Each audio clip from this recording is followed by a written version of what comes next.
here again. This is Detroit Club Style Ballroom 101 or Urban Ballroom 101. These are the beginnings, the basics. This is a concepts video. We're going to talk about concepts that help to make your dance better. Today's concept, eyes.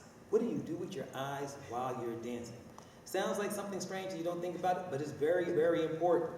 When you're at a set and you're ready to dance with somebody that's your partner, then y'all need to look in the eyes. It gives y'all that connection.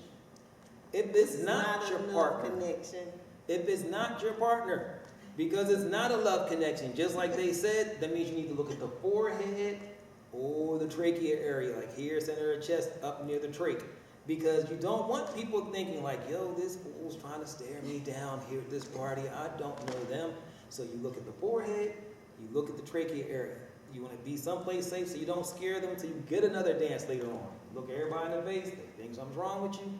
So forehead, trachea. Anything you want to add? Yes. So sometimes you just need to be careful when you're dancing with someone who's shorter or taller.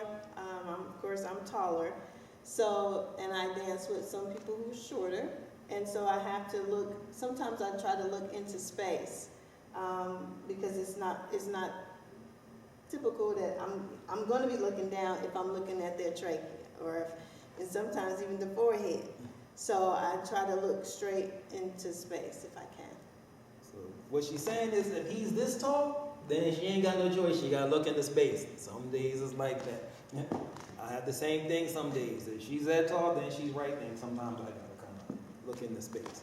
But that's it. That's what you do with your eyes while you're dancing. Hope it was informative and useful to you, and see you in the next video.